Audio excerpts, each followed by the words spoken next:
Bismillahirrahmanirrahim. Assalamualaikum warahmatullahi wabarakatuh. Alhamdulillahirabbil alamin wassalatu wassalamu ala sayyidil mursalin wa ala alihi washabbihi ajmain. Allahumma rabbi shrah li sadri wa yassir li amri wahlul 'uqdatam min lisani yafqahu qawli.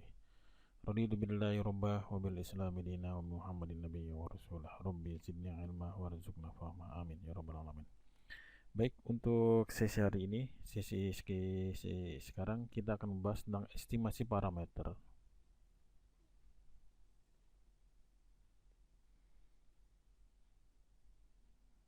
Estimasi parameter dan pengujian hipotesis.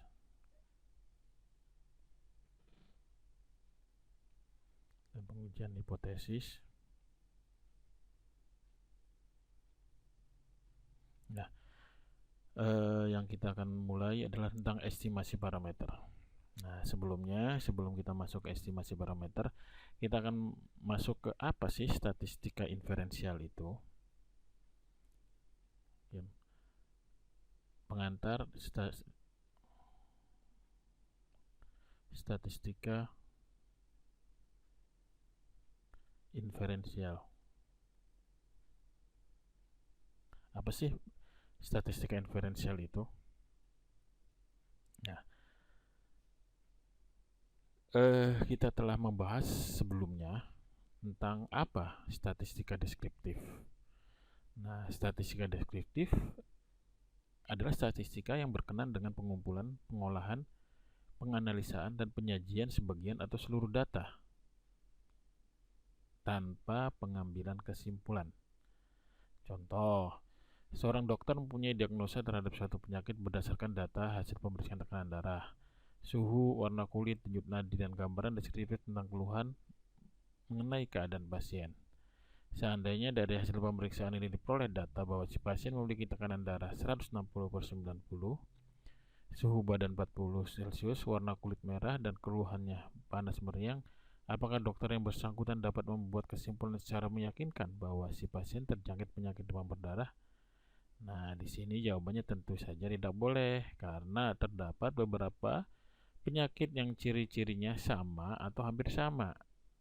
Jadi, data hasil pemeriksaan yang diperoleh dokter tersebut dalam fase statistika deskriptif, yaitu fase memperoleh gambaran menyeluruh mengenai kondisi pasien saat itu, belum dapat memberikan kesimpulan final mengenai jenis penyakit dari pasien tersebut. Nah, kita masuk ke fase berikutnya, yakni fase kedua, yaitu fase statistika yang berkenaan dengan pengambilan kesimpulan mengenai keseluruhan data berdasarkan data sampel. Nah, untuk itu pasien tersebut perlu diperiksa kimia darahnya secara menyeluruh. Seandainya hasil pemeriksaan sampel darah di laboratorium menunjukkan adanya kadar trombosit yang sangat rendah atau setetes sampel darah mewakili darah di seluruh tubuh itu, maka dokter tersebut dapat meyakinkan membuat kesimpulan bahwa si pasien terjangkit penyakit demam berdarah. Nah, fase yang kedua ini disebut fase statistika inferensial atau teknik statistik yang memungkinkan atau memudahkan peneliti mengambil kesimpulan atau membuat generalisasi. Prediksi dari data yang sedikit atau sampel untuk data yang lebih banyak, yaitu populasi. Jadi, statistika inferensial, kita akan lihat statistika inferensial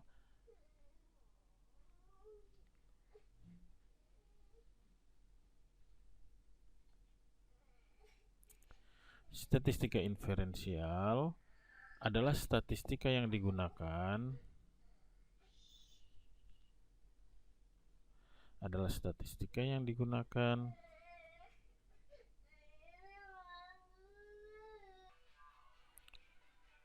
maka statistika inferensial merupakan statistika yang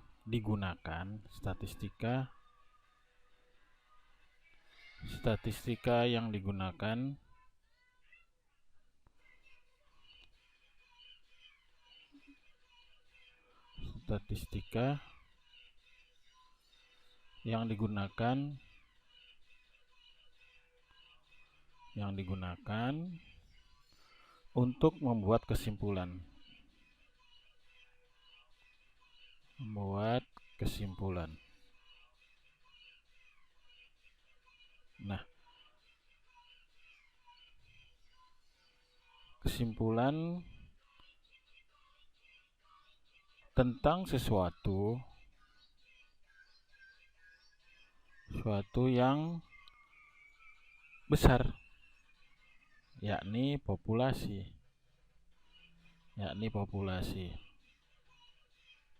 Nah, berdasarkan pengamatan atas suatu yang lebih kecil, yaitu sampel yang dipandang mewakilinya.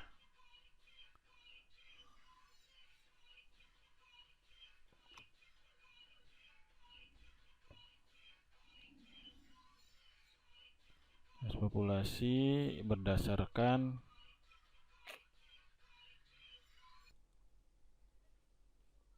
jadi statistika inferensial merupakan statistika yang digunakan untuk membuat kesimpulan tentang suatu yang besar, yakni populasi berdasarkan pengamatan atas suatu yang lebih kecil atau sampel yang dipandang mewakilinya. Nah, secara garis besar, statistika inferensial mempunyai dua fungsi. Ada dua fungsi. Fungsi yang pertama adalah pendugaan atau estimasi parameter populasi.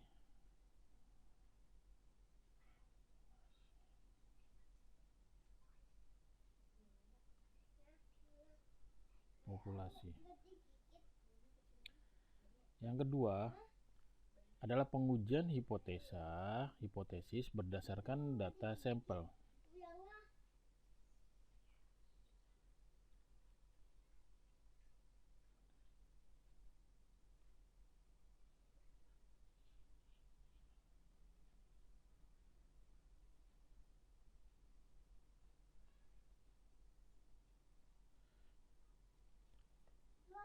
Pada dua fungsi ini dilakukan dengan melakukan penghitungan terhadap hasil pengukuran data sampel. Nah, dalam analisa data anggota sampel yang terpilih secara acak disebut dengan unit of analysis. Di sini sampelnya yang dipilih secara acak disebut dengan unit of analysis.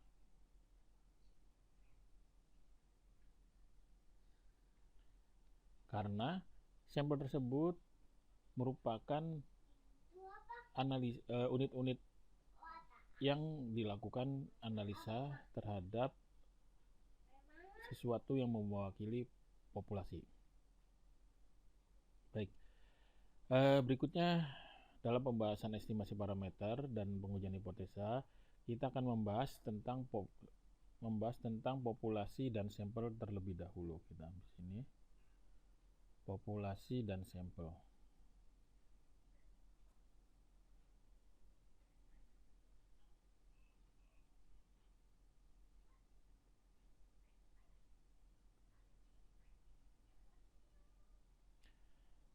Populasi adalah suatu himpunan dengan sifat-sifat yang ditentukan oleh peneliti sedemikian rupa sehingga setiap individu, variabel, atau data dapat dinyatakan dengan tepat apakah individu tersebut menjadi anggota atau tidak dari sebuah populasi. Maka secara umum populasi merupakan himpunan semua individu yang dapat memberikan data dan informasi untuk sebuah penelitian. Sedangkan sampel adalah himpunan bagian dari sebagian populasi yang karakteristiknya benar-benar diselidiki. Kita ambil contoh. Ini lingkaran besar adalah populasinya. Adalah populasi. Nah, di dalam lingkaran besar ini ada lingkaran kecil, terdiri dari lingkaran-lingkaran kecil. Dan lingkaran kecil inilah disebut dengan sampel, di mana sampel merupakan himpunan bagian dari populasi yang memiliki karakteristik dari rata-rata populasi. Nah, sampel harus memiliki ciri atau keadaan populasi yang menggambarkan pada sebuah populasi tersebut. Itu contoh populasi pada bidang pendidikan. Di situ pasti ada siswa, guru, kelas, sekolah, dinas pendidikan, dan lainnya. Maka sampel yang dipilih juga harus memuat semua ciri atau karakteristik tersebut. Hal ini yang menjadi pusat perhatian adalah keterwakilan sampel dari sebuah populasi. Jadi artinya sampel yang mewakili dari sebuah populasi. Nah, yang perlu kita perhatikan tentang sampel tersebut, yang pertama adalah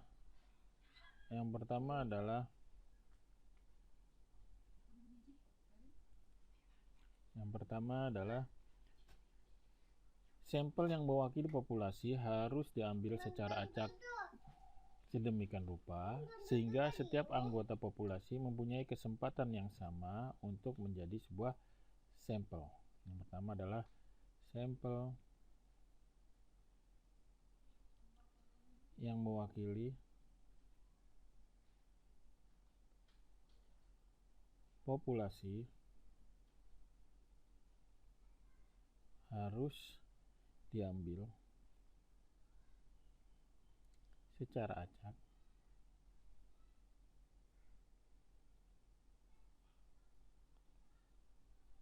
sehingga setiap populasi mempunyai kesamaan yang sama, mempunyai kesempatan yang sama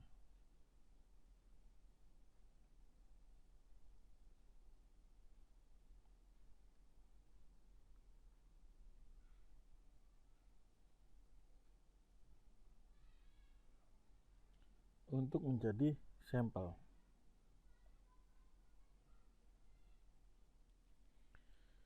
Yang kedua,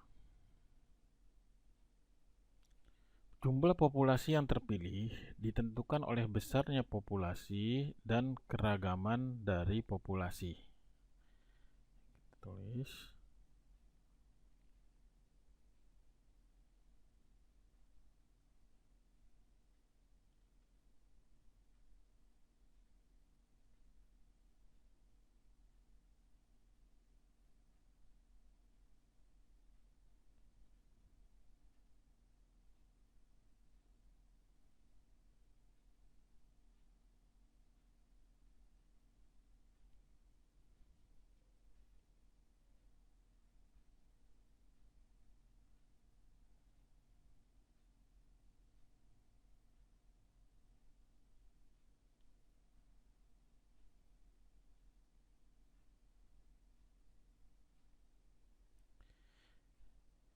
Sehingga besarnya populasi tidak serta-merta mengakibatnya besarnya sampel yang akan diambil, tetapi juga harus memperhatikan derajat keragaman populasi. Semakin seragam suatu populasi, makin kecil juga sampel yang akan dapat diambil. Dan yang ketiga adalah presisi yang dikehendaki dari penelitian.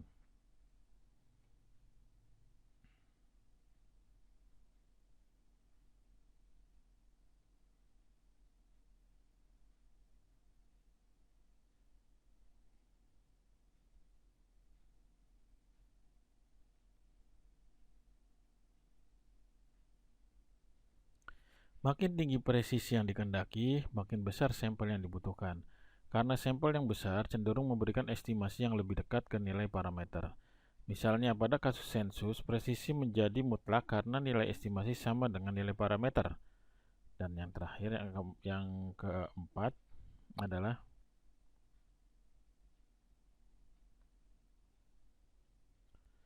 rancangan analisa yang digunakan.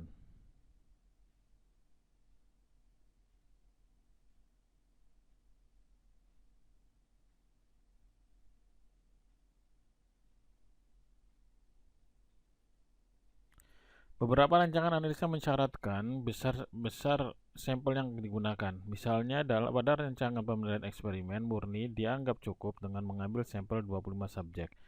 Namun dalam penelitian survei tentang jenis pekerjaan dan tingkat pendidikan tidak cukup mengambil sampel acak 120 objek karena mungkin ada jenis pekerjaan dan tingkat pendidikan yang frekuensinya kosong. Nah, berikutnya yang kedua, kita akan masuk ke parameter dan statistik.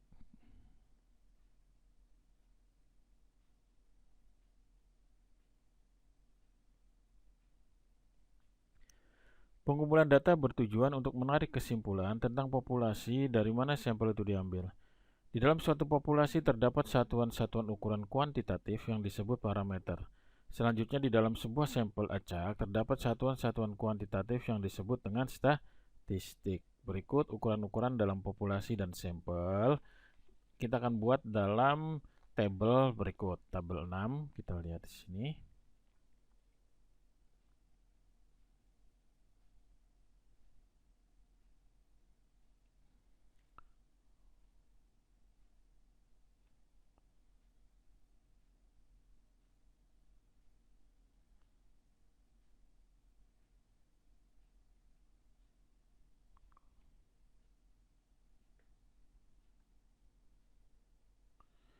Di sini ada ukuran,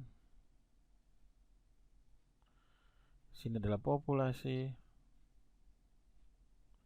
di sini adalah sampel. Yang populasi adalah parameter, yang sampel adalah statistik.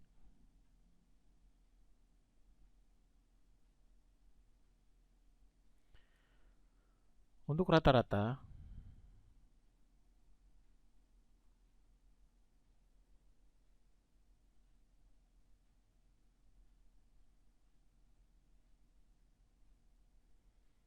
parameternya adalah mu, sedangkan statistiknya adalah x bar. Untuk standar deviasi STD, parameternya adalah sigma kecil dan sampelnya statistik adalah S kecil. Untuk varians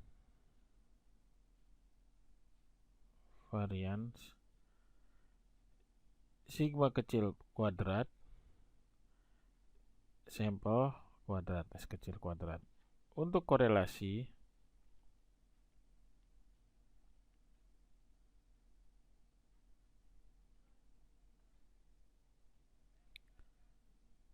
rho dan R untuk sampel.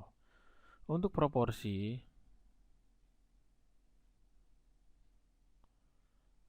adalah theta dan P. Untuk regresi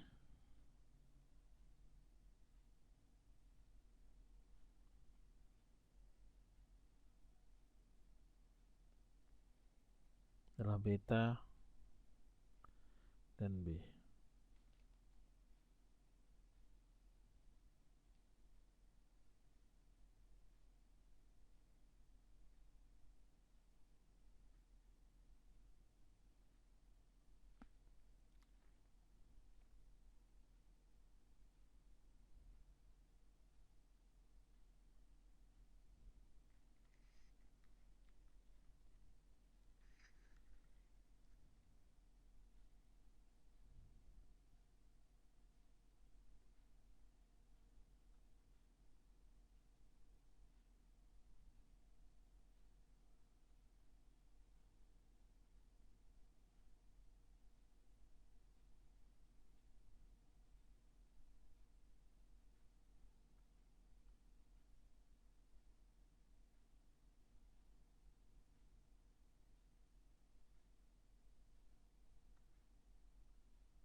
Nah, dari penjelasan yang tadi, maka dapat kita ketahui bahwa salah satu kegiatan dalam statistika inferensial adalah melakukan estimasi terhadap parameter-parameter populasi berdasarkan data sampel atau statistik.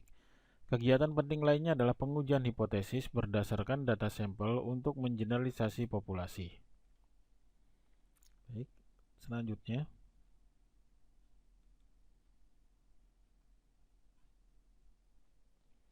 adalah estimasi parameter.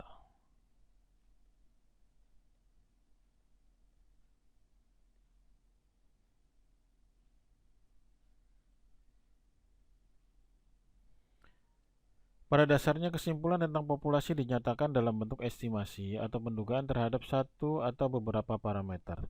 Karena umumnya kita bekerja pada sampel, maka harga statistik dari suatu sampel itu yang kita gunakan untuk membuat estimasi harga parameter di populasi. Harga statistik itu pula yang kita namakan penduga atau estimator. Nah, ketepatan estimator menjalankan fungsinya mengestimasi parameter bergantung pada besar kecilnya jarak antara harga statistik dan harga parameter. Jarak ini biasa disebut dengan kekeliruan atau galat baku atau standar error. Oleh karena itu, sebagai pengantar kita akan membahas tentang galat baku atau standar error. Nah, kita masuk ke penjelasan pertama adalah galat baku.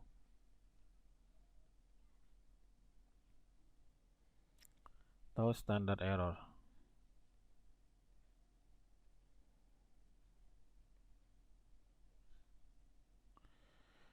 Galat baku yang juga diartikan sebagai tingkat kemelesetan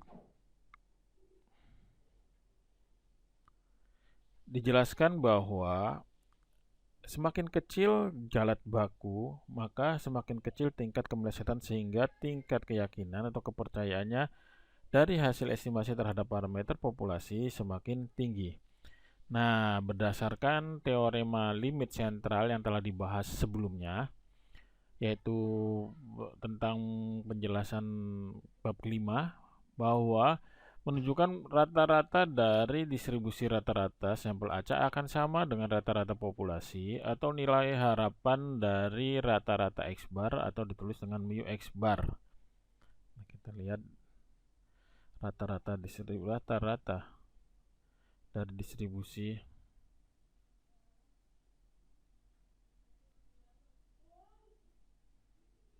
rata sampel acak akan sama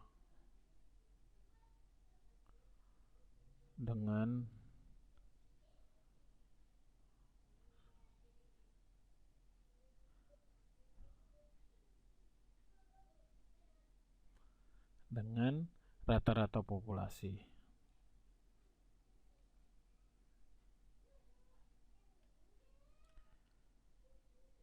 Atau kita tulis nilai harapan X bar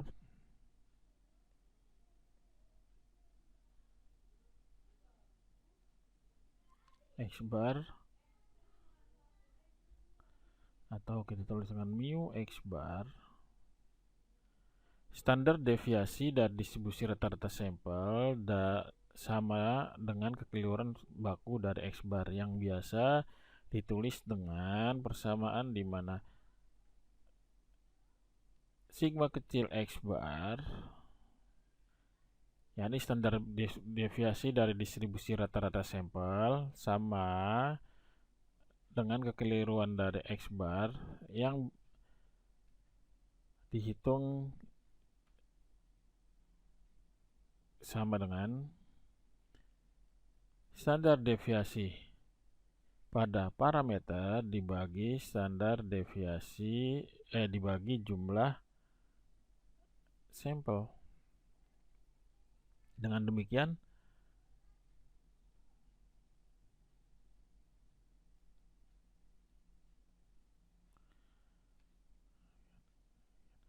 kekeliruan baku, jarak baku atau kekeliruan baku atau jarak baku kita tulis di sini. X bar dan mu ditulis sebagai standar deviasi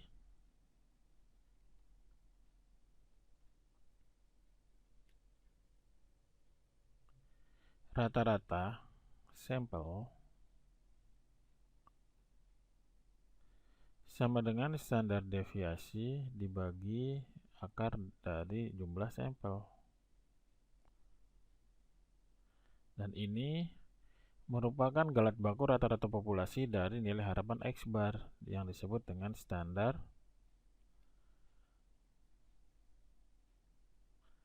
error. Nah, kita ambil contoh.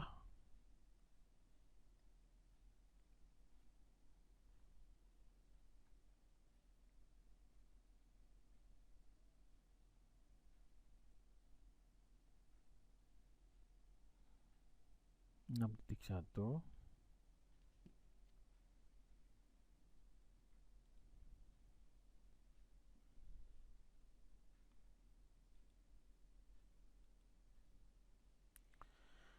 Misalkan sebuah populasi beranggotakan dua bilangan. Kita tulis, kita ketik saja biar cepat. Misalkan sebuah populasi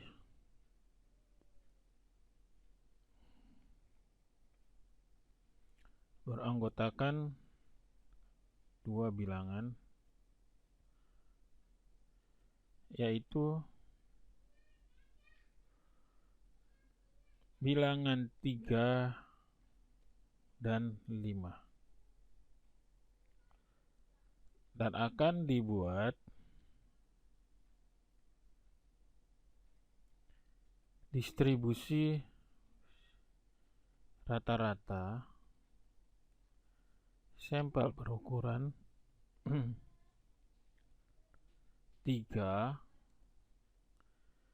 N sama dengan 3,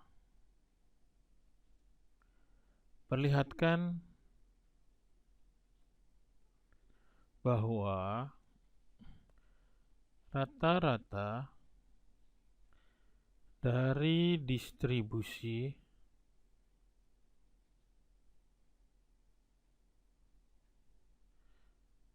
rata-rata sampel adalah mu.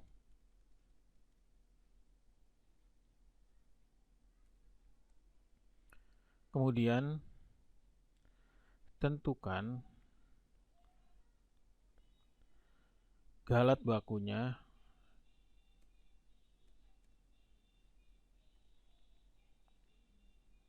Nah, untuk menjawab soal ini, terlebih dahulu dibuat ruang sampel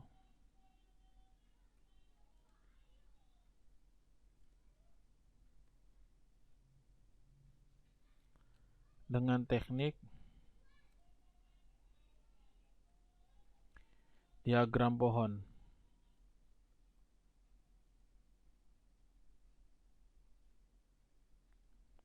Yaitu S sama dengan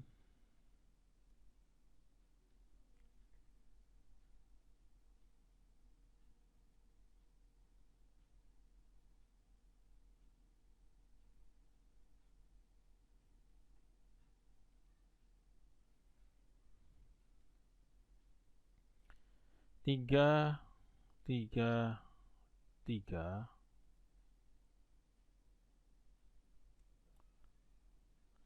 tiga, tiga, lima,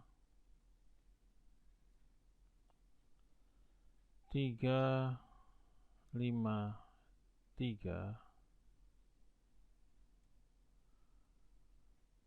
tiga, lima, lima, lima, tiga, tiga, lima, tiga, lima,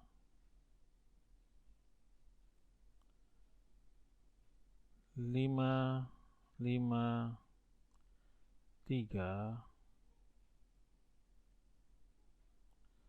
lima, lima, lima.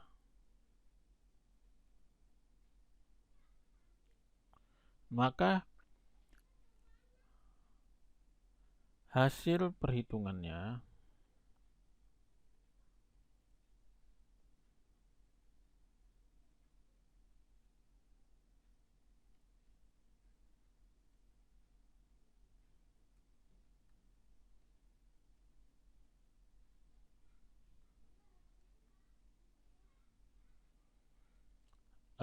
disajikan sebagai berikut.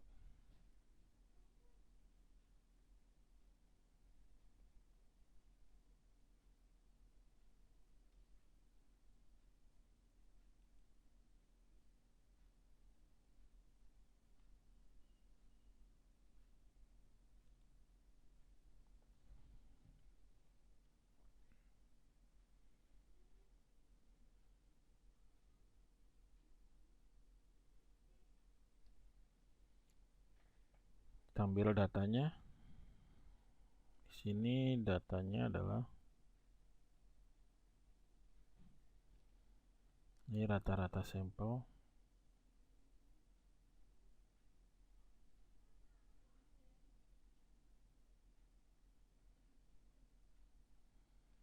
Sini adalah frekuensi. Sini adalah peluang.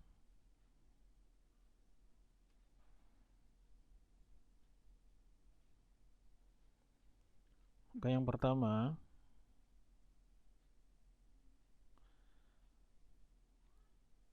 tiga, maka rata-ratanya adalah 3, frekuensinya adalah 1, peluangnya 1/8. Yang kedua, kita garis ini. Yang kedua adalah 3, 5.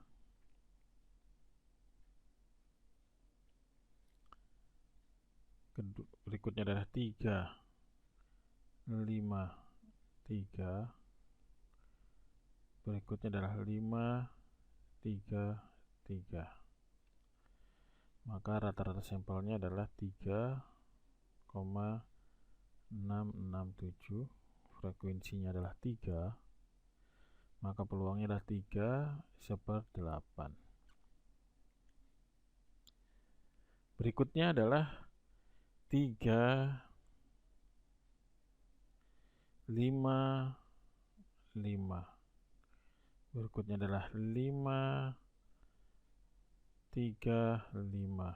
Berikutnya adalah 5, 5, 3. Maka rata-rata sampelnya adalah 4,333. Sudah 3, hasilnya adalah 3,8.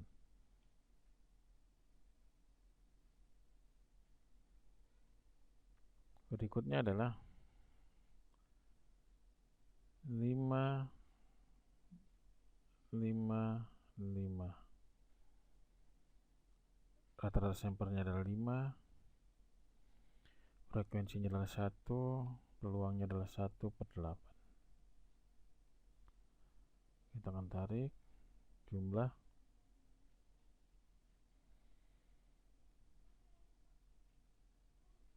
Jumlahnya adalah jumlah frekuensi 8, nilainya adalah 1.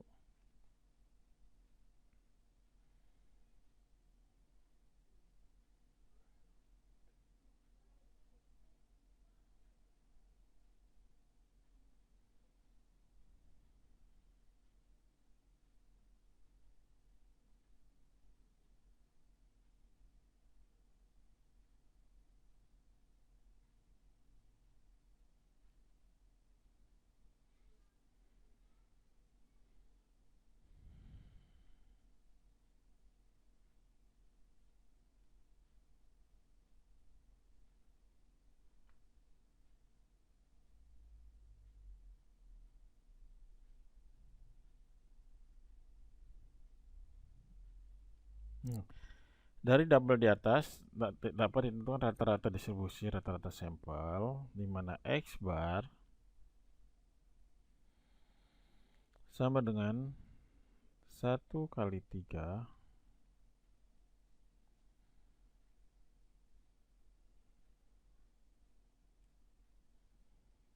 ditambah 3 kali 3,667 ditambah 3 kali 4,333 ditambah 1 kali 5 dibagi 8 sama dengan 4. Nah, rata-rata populasinya adalah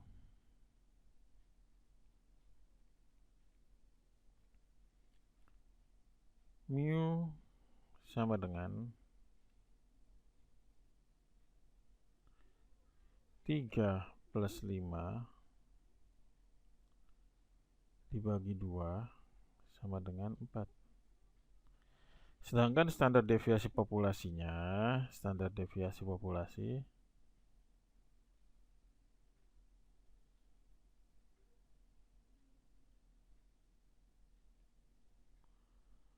adalah standar deviasi populasi sama dengan akar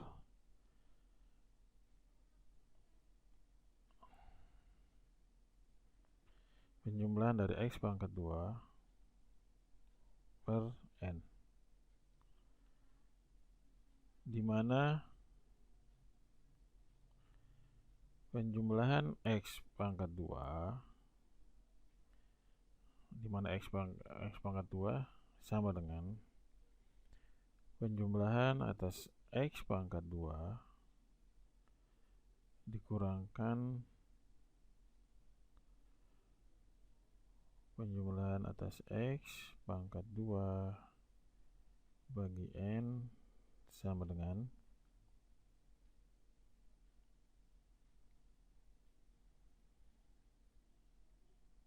3 pangkat 2 ditambah 5 pangkat 2 dikurangkan 8 pangkat 2 dibagi 2 sama dengan 2. Maka standar deviasi populasinya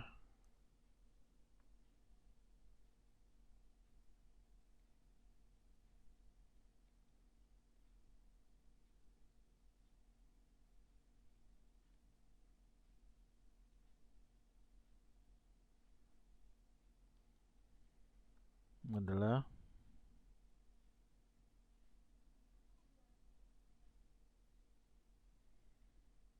jumlahan sama dengan akar 2 dibagi 2 sama dengan akar 1 sama dengan 1. Sehingga galat bakunya atau standar errornya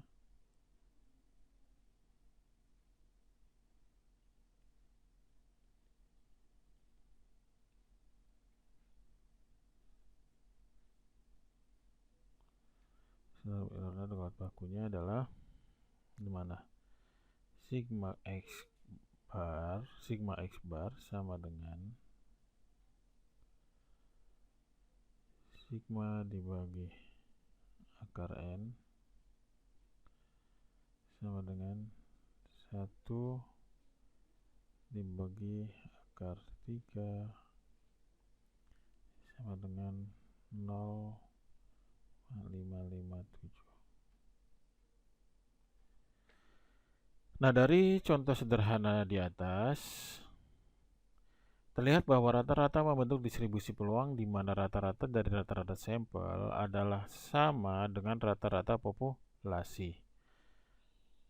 Nah, berdasarkan distribusi sampling, maka standar error dari rata-rata proporsi, median, dan standar deviasi dapat disarikan sebagai berikut. Kita lihat di sini, kita ambil standar error dari rata-rata, proporsi, median, dan standar deviasi. Tabel 6.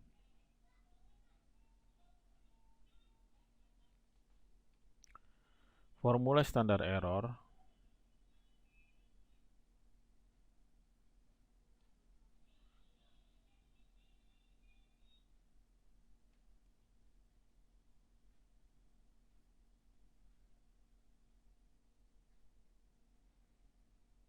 beberapa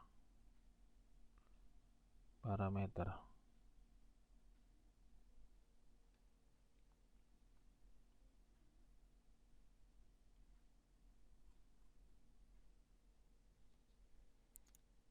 Sampel di sini adalah sampel.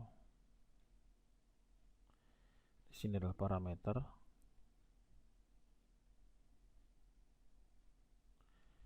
Di sini adalah standar error.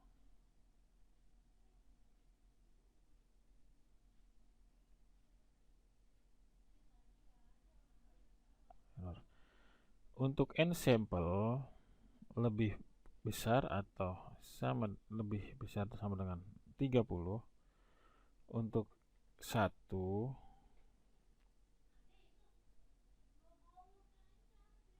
untuk min 1 rata-rata pada populasi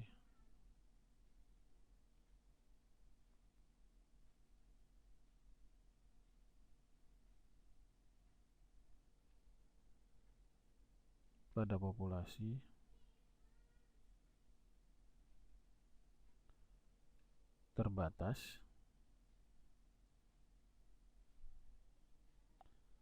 parameternya adalah mu.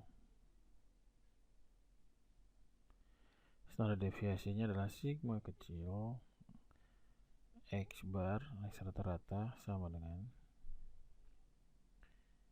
sigma kecil dibagi akar N.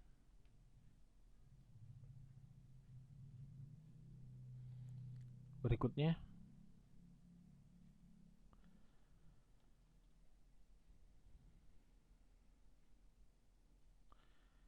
N lebih besar atau sama dengan 30 untuk 1 min rata-rata populasi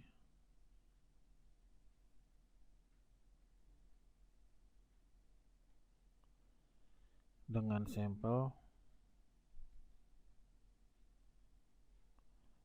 pengembalian.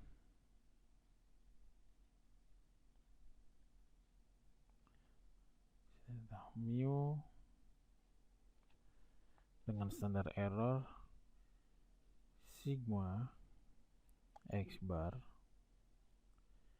sama dengan sigma dibagi akar N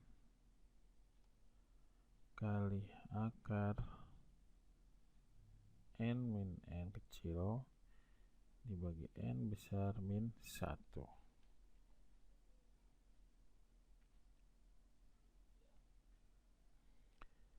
Berikutnya untuk N lebih besar daripada 30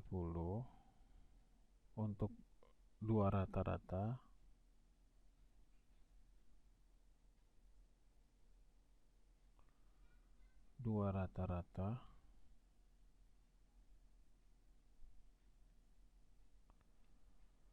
nilainya mu 1 dikurangkan mu 2. Hasilnya adalah standar error untuk sigma kecil X bar 1 dikurangkan X bar 2 sama dengan akar sigma kecil 1 pangkat 2 dikurangkan N1 ditambah sigma kecil 2 pangkat 2 bagi N2.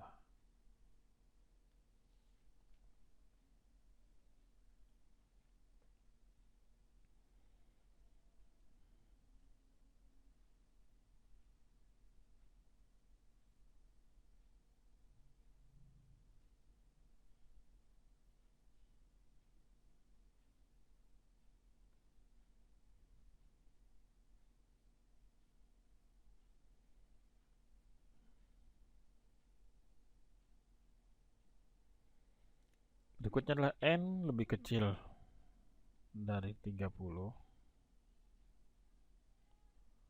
untuk 1 rata-rata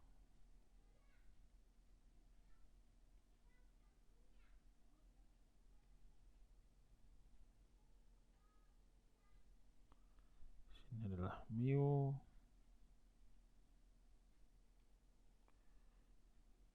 sampel X bar sama dengan S sampel dibagi akar N.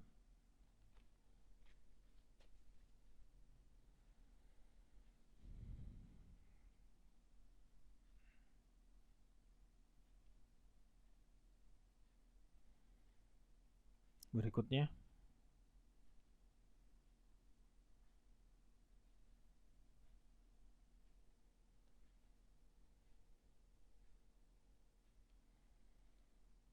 N lebih kecil daripada 30 untuk dua rata-rata,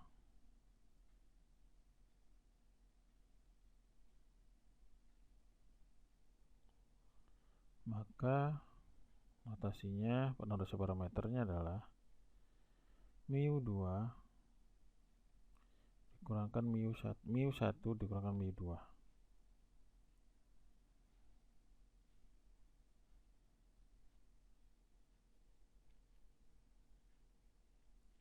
Di sini adalah sampel X bar 1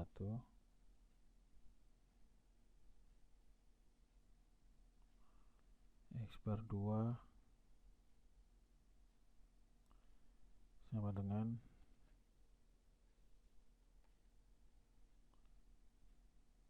akar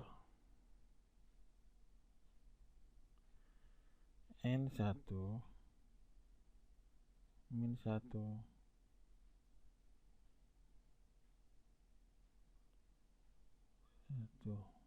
pangkat 2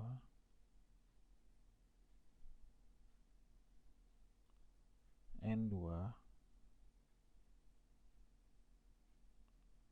min 2 kali S sampel 2 pangkat 2 dibagi N1 ditambah N2 min 2.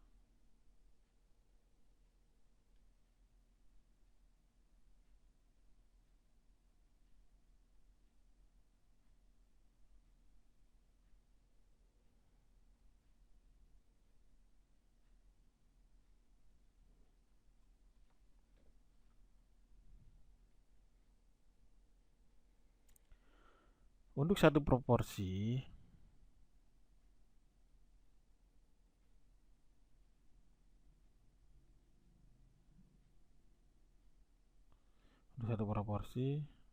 menggunakan notasi theta,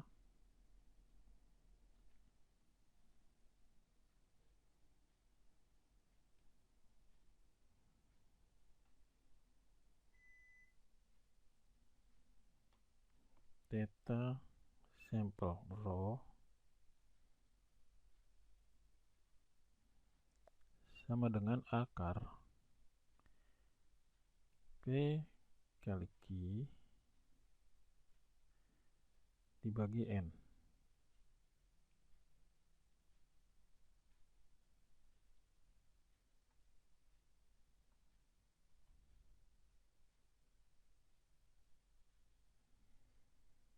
Berikutnya dua proporsi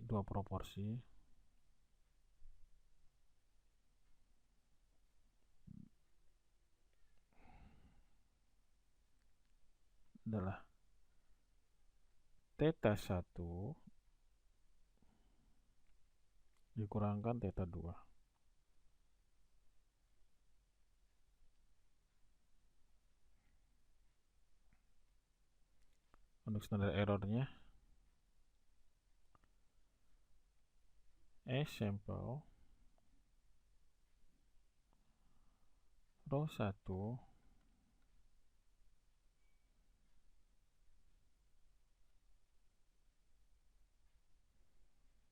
kurangkan rho 2 sama dengan akar P1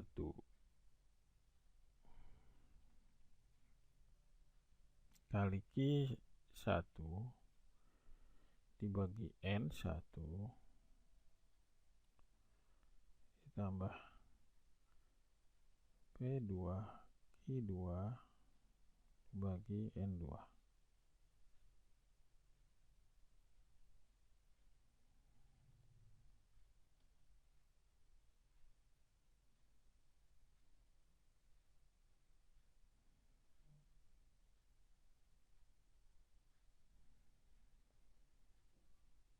Untuk satu median,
P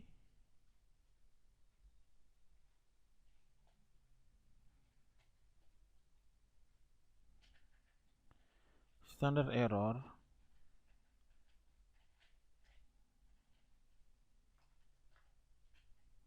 median sama dengan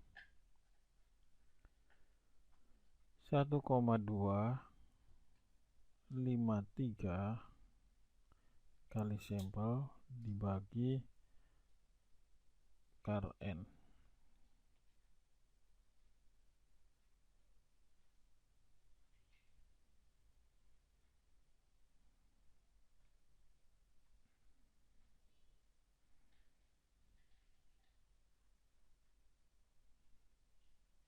Untuk satu standar deviasi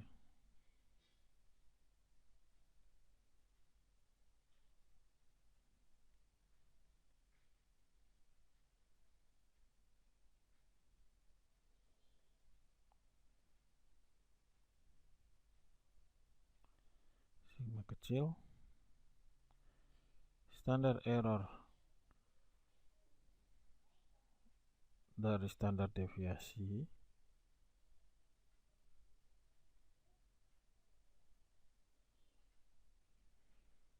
sama dengan standar deviasi sampel dibagi akar 2 kali N.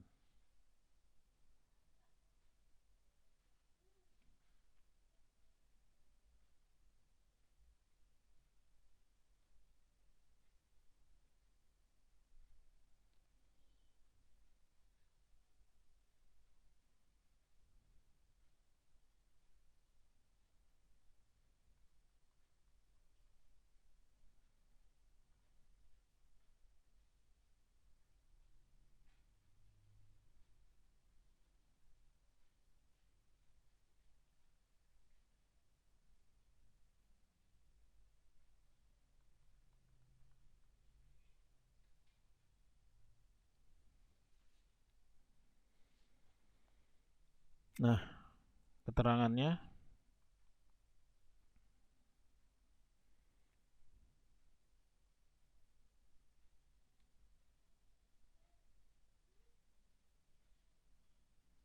keterangan dari notasinya adalah mu sama dengan rata-rata populasi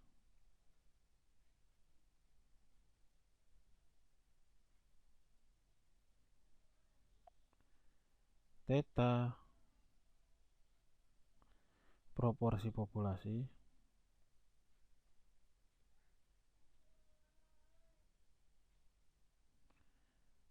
Pi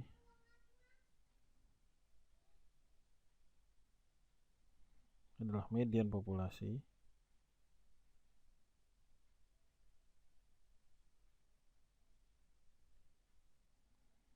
Sigma kecil adalah standar deviasi populasi.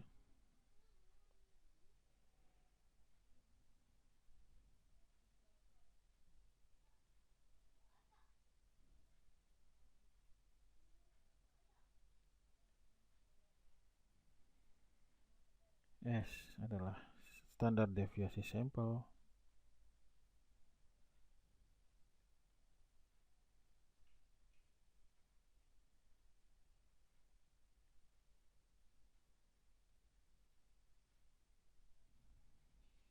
N adalah cacah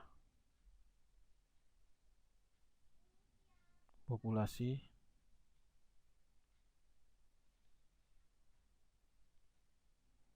N kecil adalah cacah sampel atau data.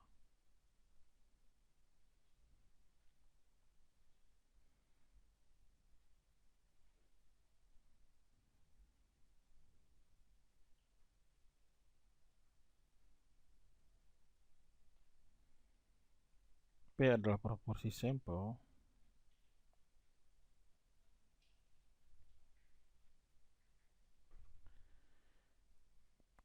Q merupakan 1 min P.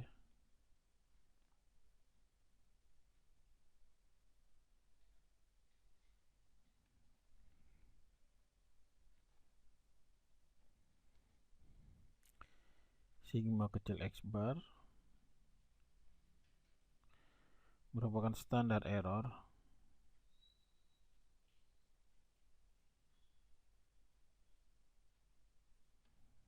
perbedaan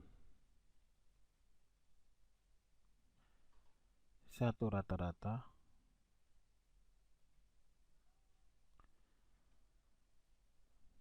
standar deviasi sampel X bar ke 1 min X bar ke 2 merupakan standar error perbedaan dua rata-rata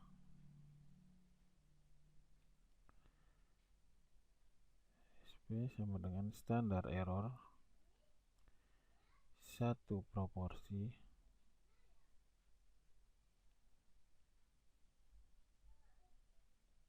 SP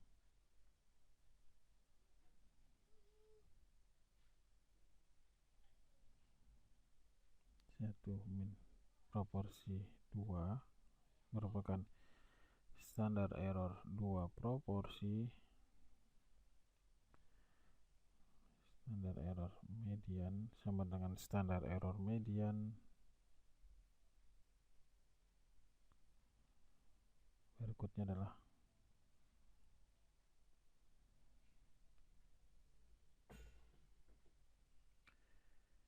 standar error standar deviasi.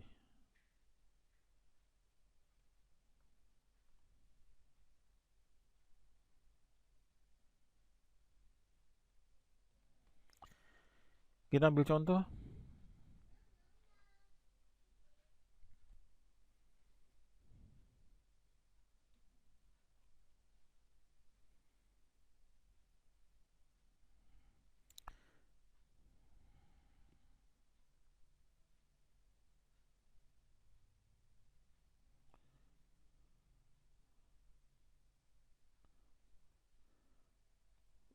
Pada suatu universitas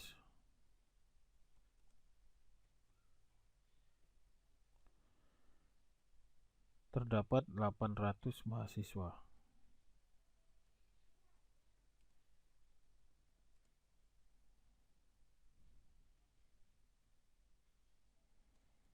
Terpilih 25 mahasiswa sebagai sampel.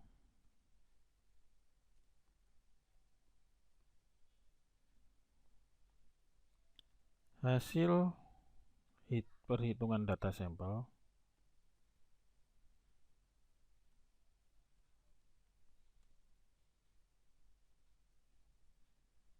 diperoleh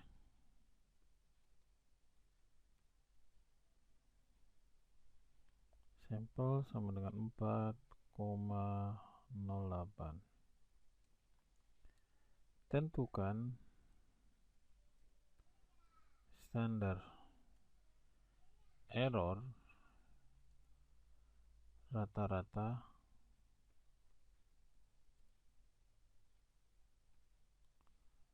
min proporsi median dan standar error standar deviasi.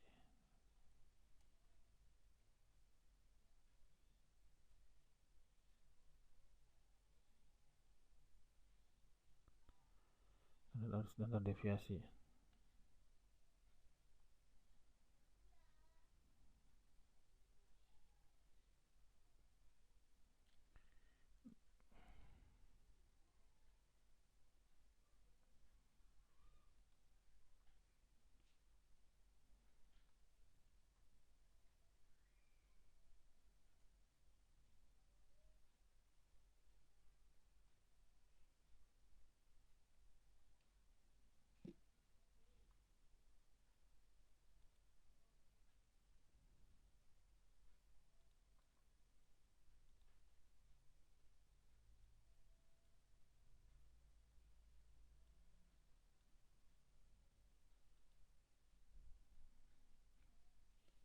Ketahui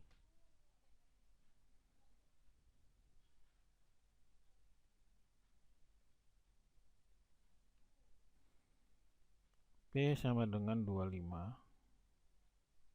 dibagi 800 sama dengan 0,013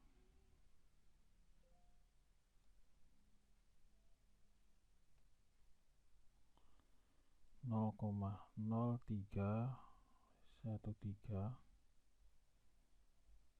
Q sama dengan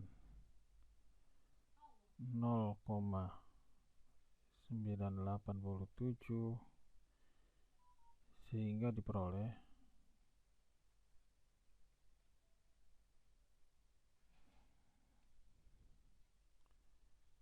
X bar sama dengan S sampel akar N sama dengan 4,08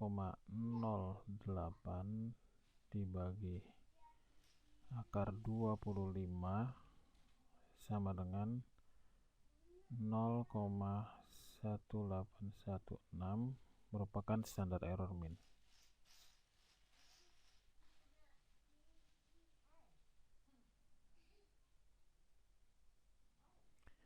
Berikutnya adalah standar error satu proporsi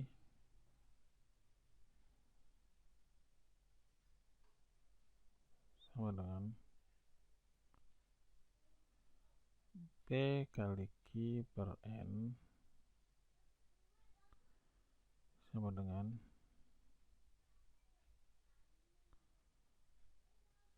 0,0313 0,987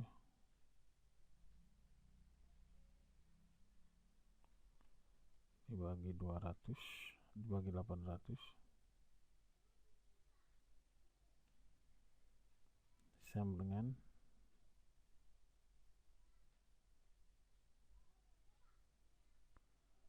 0,0000386.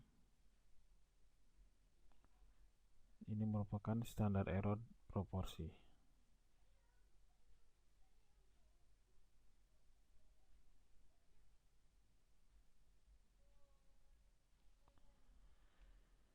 Berikutnya adalah standar error untuk median. 1,253 kali sampel dibagi akar N sama dengan 2,253 kali 4,08 dibagi akar 25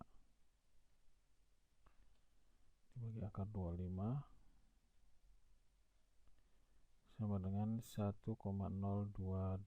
Ini adalah standar error median.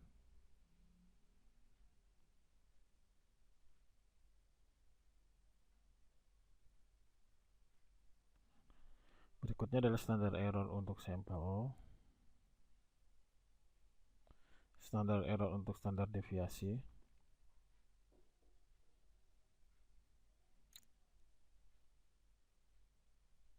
standar error untuk standar deviasi adalah standar deviasi dibagi akar 2n. Akar 2n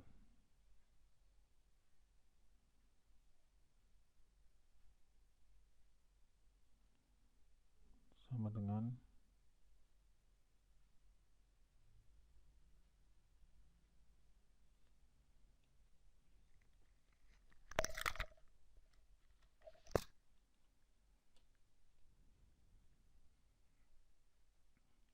sama dengan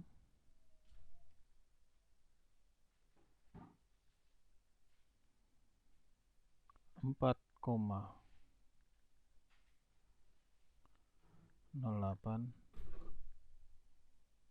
akar 2 kali 25 sama dengan 0,577.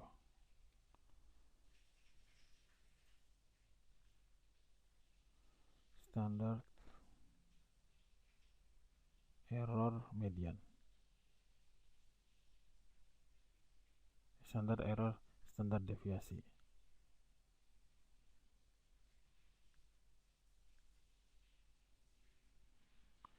Baik, demikian untuk sesi saat ini. Kurang lebih saya mohon maaf. Akhirul kalam, wabillahi taufiq wal hidayah. Wassalamualaikum warahmatullahi wabarakatuh.